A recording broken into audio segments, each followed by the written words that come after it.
Frères et sœurs ivoiriens, chers amis de la Côte d'Ivoire, nous voici à la fin de l'année 2019.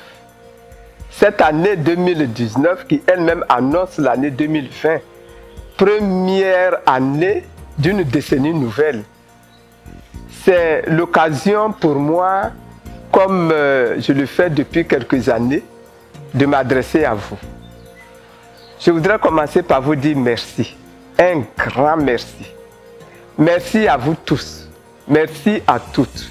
Merci à tous autant que vous êtes, frères et sœurs ivoiriens et amis de la Côte d'Ivoire.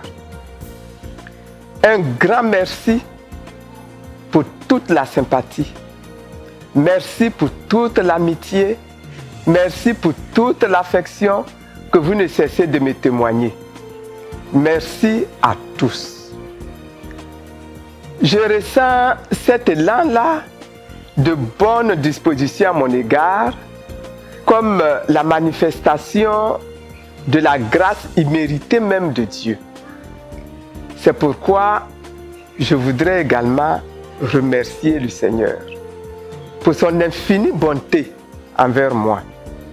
Et merci pour mes enfants, pour mon mari, pour ma famille, pour toute ma nation. Merci pour l'attachement fidèle et les prières formidables que vous élevez sans arrêt pour la délivrance totale du président Laurent Gbagbo. Cela s'est manifesté particulièrement dans les tournées de remerciements que j'ai eu à effectuer toute cette année 2019 dans plusieurs grandes régions de notre pays. Mes chers compatriotes, avec 2019, la décennie qui s'achève nous a fait connaître beaucoup de souffrances. Beaucoup de souffrances physiques, de souffrances morales, beaucoup de déceptions, beaucoup de tortures, beaucoup d'humiliations, beaucoup d'emprisonnements, de contraintes à l'exil forcé, de perte d'êtres chers et de personnes de grande notoriété. Nous ne sommes malheureusement pas encore sortis des conflits intercommunautaires, des refus de règlement consensuel de nos problèmes sociaux et politiques. Nos vaillants militaires sont encore dans les liens de la détention. Mais 2019 s'en va. Et 2019 s'en va en nous laissant de grandes notes d'espoir. Espoir d'un retour du président Laurent Gbagbo dans son pays, dans son parti, dans sa famille. Il a gagné la bataille contre les verrous de la forteresse. Mais il est encore dressé dans un combat titanesque contre les nombreuses chaînes de la déportation.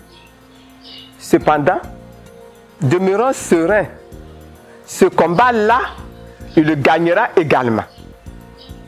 Parce que sa victoire est inscrite dans le plan même de Dieu.